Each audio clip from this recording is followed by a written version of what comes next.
Good afternoon to you all. My lecture today is about breast calcification beyond the basics. Let's start with these two cases showing calcification.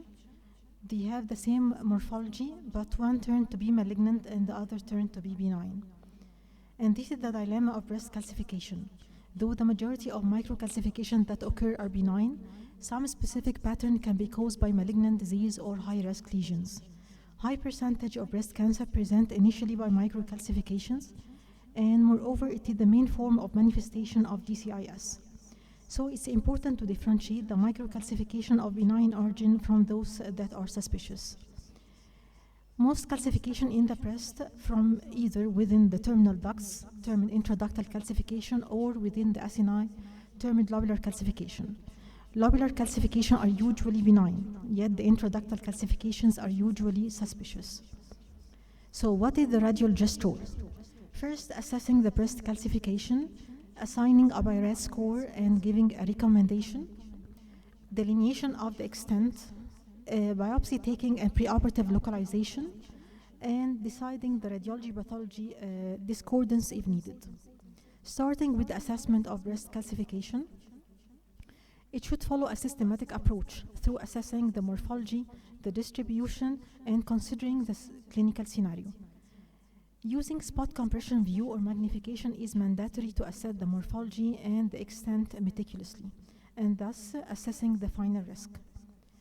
Considering the morphology of breast calcification, there are typically benign calcifications and there are suspicious calcifications, with the fine linear and fine linear branching being associated with the highest probability of malignancy.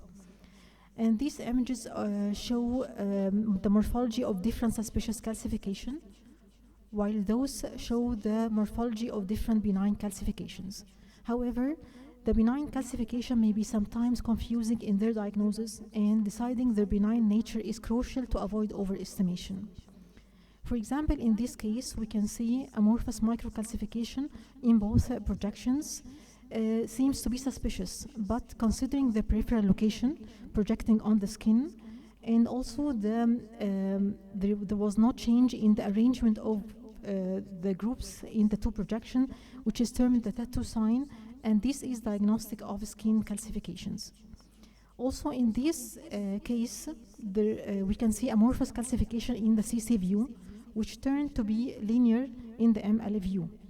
So the change in morphology between the two projections and being linear or crescent in the ML view is diagnostic of secretory calcifications. And that was confirmed by complementary ultrasound. Concerning the distribution of breast calcification, these are the different pattern of distribution, ranging from the most benign to the most suspicious, with the linear and segmental pattern of distribution is associated with the highest probability of malignancy. It's to be noted that the distribution pattern must be the same in both the projection to consider them as such. If in one projection only, it may correspond to overlapping calcifications in different positions. The second step in our evaluation is through assigning a BI-RADS score and giving a recommendation, starting with the first scenario of benign morphology, including round and punctate calcification. If they are diffusely scattered in both breasts, then they are considered as benign. Following a regional distribution could be assigned a BI-RADS 3 if they present at a single cluster of calcification. This could be BI-RADS 3, yet if it is new or developing, then it is considered suspicious. Following a segmental or linear distribution is suspicious. In this case of a female patient with left mastectomy, we can see a single cluster of round and punctate microcalcification. So it should be considered as BI-RADS 3 for follow-up. But on reviewing her previous film, we can see that it is newly developing, and thus it is considered as suspicious, and biopsy was taken and proved to be invasive duct carcinoma with major DCIS. In this case, we can see calcification on the right side, and on magnification, we can see rounded and punctate calcification arranged in segmental distribution, and some are arranged in linear distribution as well. So it is considered as suspicious, and stereotactic guided biopsy was taken and proved to be DCIS. The second scenario is amorphous microcalcification. if they are diffusely distributed in both breasts, then it is considered benign. Following a regional distribution in one breast is considered suspicious. If presenting as a single or multiple cluster in one breast, it is considered as suspicious, and biopsy should be taken from the most representative group. Following a linear or segmental distribution is considered as suspicious. For example, in this case, we can see amorphous microcalcification following a segmental distribution, and biopsy was taken and proved to be invasive lobular carcinoma. The third scenario is coarse heterogeneous microcalcification. If they are diffusely distributed in both the breast, then they are considered as benign. Following a regional distribution can be assigned as BI-RADS 3. Presenting as a single group is suspicious. Presenting as a multiple group, even if in one breast, could be assigned as BI-RADS 3. Following a segmental or linear distribution is considered as suspicious. In this case, with history of right conservative breast surgery, there was calcification on the right breast, and that was newly developed on reviewing the previous mammogram. So on magnification, we can see this dystrophic calcification, but there was also defined linear branching calcification, the linear calcification, and groups of pleomorphic calcification. So MRI was recommended in this case, and linear non-mass enhancement was seen. So biopsy was taken from the most suspicious group, and it was proved to be DCIS with focal areas of microinvasion. So with dystrophic calcification, it's important to make the differential diagnosis with recurring suspicious calcifications. In this case, there is a coarse heterogeneous calcification in a linear distribution. So it is considered as suspicious, and a biopsy was taken and revealed intraductal papilloma. Still, it is for excision due to the possibility of underlying atypia or DCIS. The last scenario is of suspicious morphology. Suspicious morphology is considered suspicious whatever the pattern of distribution, and could be assigned by RADS 4. Yet, the highly suspicious morphology with the suspicious pattern of distribution could be assigned as by RADS 5. And in this case, the benign percutaneous biopsy would be discordant, and excision is mandatory. In this case, there is right breast focal asymmetry, and on magnification, we can see multiple groups of fine pleomorphic and amorphous calcification following a regional distribution. So biopsy was taken, and it was proved to be DCIS of intermediate and high grade.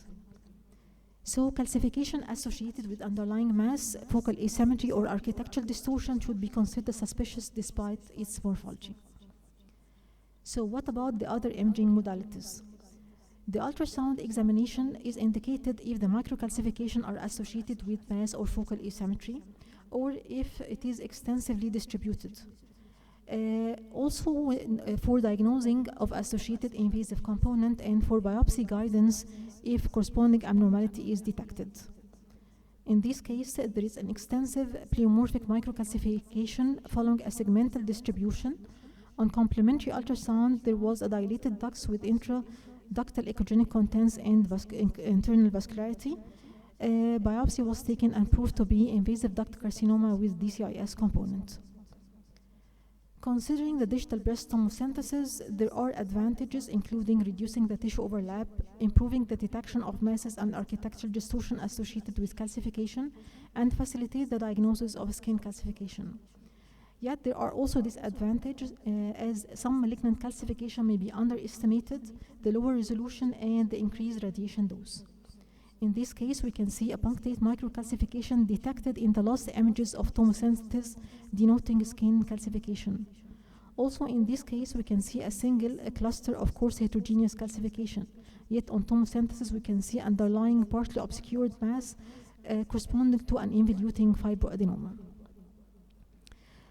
Considering the contrast-enhanced studies, the use of contrast-enhanced studies is not appropriate with BI-RADS 5 microcalcification, and biopsy is mandatory despite the enhancement pattern.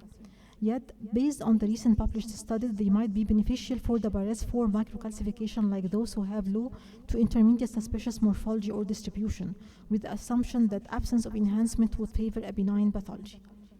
Yet still, the contrast-enhanced study is still not indulged in the standard diagnostic workup of breast calcification based on the fact that DCIS and rarely invasive carcinoma can present as calcification without abnormal enhancement. Yet the reported value in minimizing the need for interventional procedure as well as in the pre- and post-operative assessment warrant there used to be a personalized MDT decision according to each clinical scenario. This is a right breast DCIS, and we can see corresponding regional non-mass enhancement on contrast-enhanced mammography. And in this case, with a malignant group of microcalcification, we can see much better delineation of extent on the MRI examination. The third step in our evaluation is the delineation of the lesion extent through measuring the area occupied by the suspicious calcification and the extent from the nipple and to detect the multiplicity. In this case, with left breast malignant process, while delineating the extent of the process, we have to include these groups of pleomorphic microcalcification and not to forget these also scattered and grouped calcific foci. And the post-operative pathology of this case accordingly was multicenteric invasive ductal carcinoma. The preoperative localization, the most widely used is the stereotactic guided wire localization using one wire if the calcification is grouped or localized, or through bracketing by two or more wires if there is extensive distribution. As in this case, we can see bracketing by two wires to mark the most anterior and the most posterior group of calcifications. Now I will show you some cases to show you our journey from the diagnosis to the management of breast calcification. In this case, we can see a cluster of coarse heterogeneous calcification, a single cluster. So it should be considered as suspicious, and a stereotactic guided biopsy was done. Yet the samples were scanty and not representative. And so what will be the next step? Either wire localization and excisional biopsy, or better to do the VAB if available. And that was performed in this case. And while performing this procedure, residual calcification must be left to mark the biopsied area. So the pathology was fibroadenosis with no malignancy. And the question is it discordant or concordant? In fact, it was concordant considering the expected low probability of malignancy in such a case. And short-term follow-up after 6 months is recommended based on the MDT decision. In this case, there is a cluster of pleomorphic microcalcification on the right side. So, stereotactic biopsy was done, and confirmatory mammography must be done also to ensure the sufficient calcification within the sample. And if there is no residual calcification, as in this case, a stereotactic guided clip insertion must be done in the same setting to allow conservative operative interference if malignant. And this case was pathologically proved to be mixed invasive ductal and lobular carcinoma. In this case, with a history of right white local excision, we can see on magnification these two groups of coarse heterogeneous calcification that was increasing as compared to the previous films. So wire localization and excision was recommended, and the pathology was hemorrhage and fat necrosis. And in my opinion, there was an overestimation in the management of this case because the morphology and the site being at the operative bed and the development within 2 years is in favor of dystrophic calcification. And it's to be noted that dystrophic calcification may continue to develop up to 5 years. Our last case, we can see a left breast focal asymmetry. On magnification, there were amorphous microcalcification following a segmental distribution from which biopsy was taken, and it was proved to be ADH with papillomatosis. So the next step is stereotactic guided wire localization and excision. And unfortunately, these were their best post-operative films, and there were residual calcifications, and it was reported as by RAS2, probably benign for annual follow-up. Despite the fact that ADH is a high-risk lesion and the calcification should be totally excised without residual. So in her follow-up in 2023, we can see progression of this calcification, and VAB was done, and it was proved to be intermediate grade DCIS. So finally, while preparing this lecture, I discovered that despite the tremendous technological advances and the availability of advanced imaging modalities nowadays, the term beyond the basics is through diving into the basics by getting the utmost information from diagnostic mammography, the standard imaging tool, and carefully interpreting the imaging findings. Thank you so much.